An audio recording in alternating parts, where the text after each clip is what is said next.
So guys, this is another system we installed in East Clare. It has 17 415 watt panels. It's a 7.55 kilowatt system. So currently this system is generating 3.71 kilowatts. It's sending 1.4 back to the grid, and the house is consuming 850. So there is a battery installed here, and I'll show you in a few minutes that battery system and how it's linked up. So you have 8 panels here on the first string, and then you have the balance of the panels on the string behind me. Now there is a glycol system installed here. Again, that's for a hot water system. It's not designed for electricity. It's only for heating hot water, and he has a big buffer tank in here that heats the house along with that. It's his assistance. So I'm not going to comment on that, but he has generated just under 11 kilowatts from this morning, and it's only half 12. So most houses would be using 10 or 11 kilowatts in a day. Do you know what I mean? He generated that in a couple of hours. And it was raining half an hour ago. Yeah, but it bounced from 1.5 to 3 to 5, whatever. But the fact is that, like, he's only in there since June, and he's generated, and June of this year, so it's September now. He's generated 2.1 megawatts.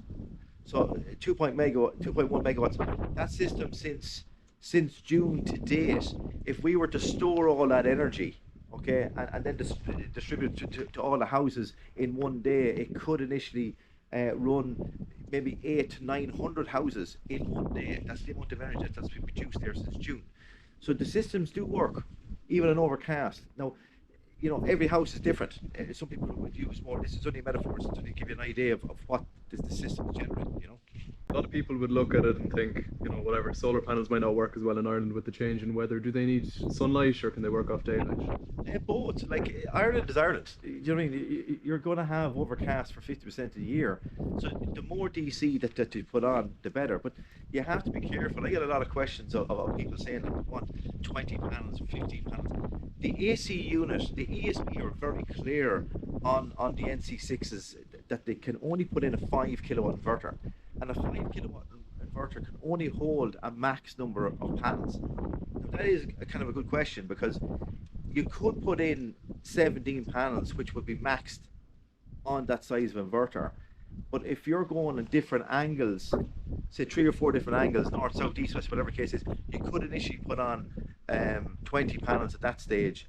But you'd want to be optimizing at that stage as well, to make the system work in sync. You don't want all that power being generated in the middle of the summer going into that inverter, because you could damage the inverter, and the inverter being the brain, that can only hold a certain number of panels. Do you know what I mean? It can be confusing now when you're asking them questions, And are these panels optimized? No, there's no need for optimization here, because there is actually no shadowing. So, like, the sun is overhead, it's getting panels at either side, so it is quite smart in the fact that there's 2 strings on it. You'll see that there's a distance around the panels, and that's per SEI regulations. Same this side, we have the panels landscape. Because the panels are a bit big, we couldn't put them in portrait underneath the window or underneath the glycol system, because it would break SEI regulations, and again, they're very clear on that as well. So obviously you didn't optimize these panels. Was that because obviously you didn't need to? Was that to save the client's money? Yeah, well, I didn't see any point in putting in the optimizers at that stage. If he had shadowing from a chimney or another building on the left hand side that was going to, then I would optimize the whole string or optimize them individual panels. So you say that all these panels here, see them 8 panels there, they all work as one big panel. The 8 panels here are linked as one. So that's like one big panel working function now. So if you had shadowing on the bottom left or top right or whatever case it is, and it was over that one panel, it would affect the whole system unless you optimize that particular panel. And again, if there was shadowing on the second panel, well, then you go into the second. But in any case, when I'm optimizing a system, for the sake of 1 or 2 panels, I do optimize the whole string. There is obviously a cost and extra involved, but it makes it an awful lot better. What is the cost? Is it per panel? About 100 quid, about 80 or 100 quid. Per panel? Yeah. Are all these panels south facing? South, actually, this direction here. So we're in a kind of a V here. So if we are looking at south, the sun starts on the left, ends on the right. So the system will be catching those panels early in the morning and later in the evening. So it's in the reverse. So 12 o'clock he will be getting his optimized. So 12 o'clock to 3 o'clock he will be getting the best here. So in the winter months it's starting right behind yourself and it's ending up here. Still same angle. So say midday, you're hitting both of these two Yes. systems. Yeah. Okay, perfect. So it is a very clever design in that regard. Yeah, I found out at the time I didn't see the point in putting panels over this side of the roof because of there's too many windows and the angles. I wanted to gain the string and gain the power.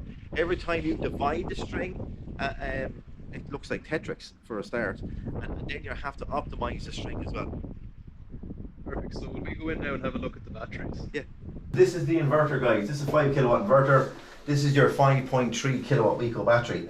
So these batteries have a 10 years warranty, 10 years warranty on the inverter. You have your battery isolator and your AC and DC. So these are laid out this way, as per SEI regulations. So they do measure certain distance, and we have to abide by that. Because it's on a concrete wall, we don't need any backboards on it. We get away with that.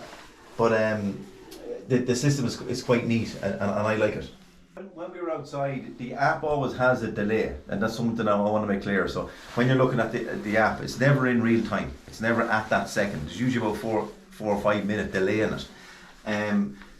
This is live. This is right now. So we're looking at this system here that's generating 6.2 kilowatts into the inverter. Okay, and then you have going to the house then, or going back to the grid. So you have 5.3 kilowatts actually going back to the grid at the moment. So that's in live time. The app will never have that in live time. There's always a delay in it. So it could be overcast, and you look at it, and it could be generating, 5,000 watts, but the sun could come out and you get that 5 minutes later. So it's never at real time. So that is.